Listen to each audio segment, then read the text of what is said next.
La Gironde compte 6 sénateurs, 3 à gauche et 3 à droite, élus en 2014 sur seulement 2 listes. Tous se représentent, mais cette fois en ordre dispersé. Fini l'union et les alliances d'hier au municipal.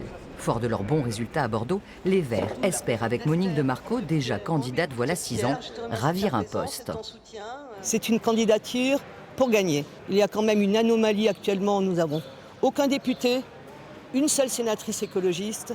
Donc il est nécessaire qu'il y ait en Gironde, et ça sera une étape historique, une candidature de conviction écologiste. Pour espérer emporter un siège, il faudra 450 voix sur les 3507 grands électeurs qui votent pour ce scrutin.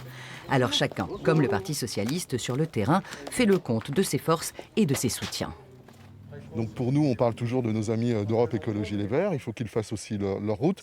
Mais ce dont on s'aperçoit, c'est qu'aujourd'hui, plus particulièrement en Gironde, la liste Europe Écologie Les Verts est très marquée métropolitaine. Et quand on est ensuite en tournée sur l'ensemble du périurbain et du secteur rural, on voit que cette liste est quand même un peu en décalage aujourd'hui. Notre objectif est d'avoir 3 sénateurs, parce qu'en effet, notre famille avait 3 sénateurs et que les résultats des élections municipales sur la Gironde nous autorisent à espérer 3 sénateurs. Une ambition qui pourrait être mise à mal par Françoise Cartron. La sénatrice élue précédemment sous l'étiquette PS, candidate à un 3e mandat, cette fois-ci pour La République En Marche. C'est une élection beaucoup moins politisée que d'autres.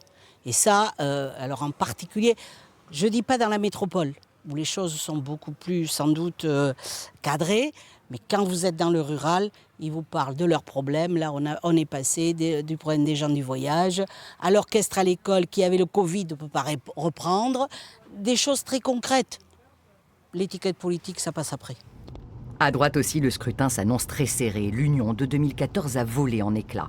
Avec les listes paritaires, les 2 sénatrices sortantes ont choisi chacune d'être tête de liste. D'un côté, la radicale Nathalie Delattre se représente avec le MoDem Alain Casabonne. Nous sommes 2 sénateurs sortants à faire la liste d'union de la droite et du centre soutenue par Gérard Larcher, mais effectivement il n'a pas été possible et ô combien j'ai pourtant essayé de faire cette liste d'union.